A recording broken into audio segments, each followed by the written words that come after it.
April 16, 2007, students at Virginia Polytechnic University were undergoing a normal day at school.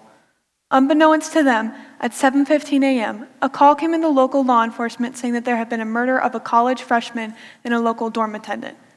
2 hours later, gunman Cho Sung-hee opened fire on the campus, resulting in the death of 27 students, 5 faculty members, and injuring 17 people.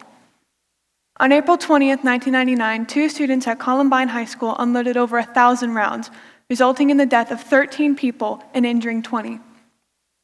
And on December 14, 2012, gunman Adam Lanza shot through an elementary school's brand new security system, killing 20 students and 6 adults at Sandy Hook Elementary School. These are only 3 of our nation's most tragic school shooting incidences that have occurred over the years. Each one of them has brought upon a tidal wave of political issues, dealing with topics such as bullying, mental illness, and whether or not teachers should be armed in schools. Many jump to a quick no, saying that allowing teachers to be armed would only encourage more violence and incite more accidental death among students. However, what is being suggested is that students and teachers who already have their concealed weapons permit be allowed to carry their weapon, concealed and under close watch from local law enforcement and school administration. It is a common belief that school shootings do not occur enough to justify teachers being allowed to carry. However, sadly, this is not the case.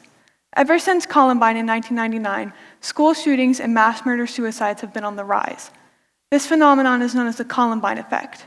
According to the FBI, from years 2000 to 2013, 24.4% of all mass shootings occurred on school campuses, and 16.9% of that occurred on elementary school campuses. Since 2013, there have been over 200 attacks on schools with guns. And just as recently as January of this year, 3 people were killed when 2 students in Aiken, South Carolina brought a firearm on campus. It is another belief that it should be left up only to law enforcement to deal with.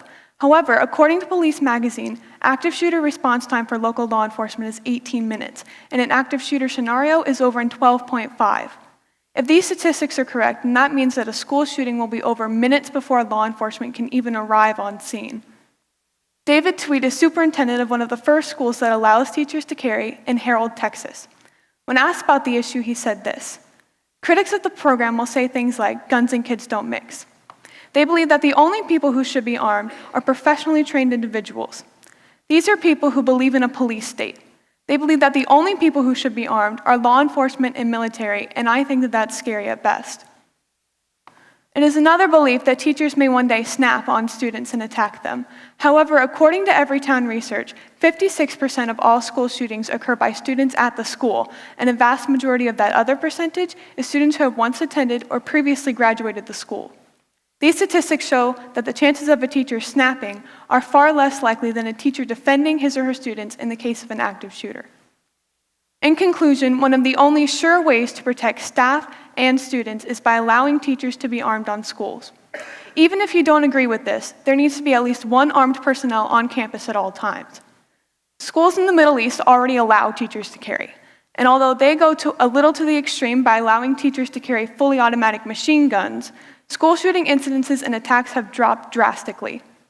Patrick Neville is a Columbine survivor who has dedicated the last few years of his life as a lawmaker to allowing legislation to pass that allows teachers to carry, because he believes that that is the first step to prevent another Columbine. Jim Irvin is the director of Faster Saves Lives. When asked whether or not teachers should be allowed to carry, he responded with this: "Many lament that guns don't belong in schools. Maybe not, but reality is a harsh mistress. Waiting until a child needs armed protection is like putting a seatbelt on a traffic fatality."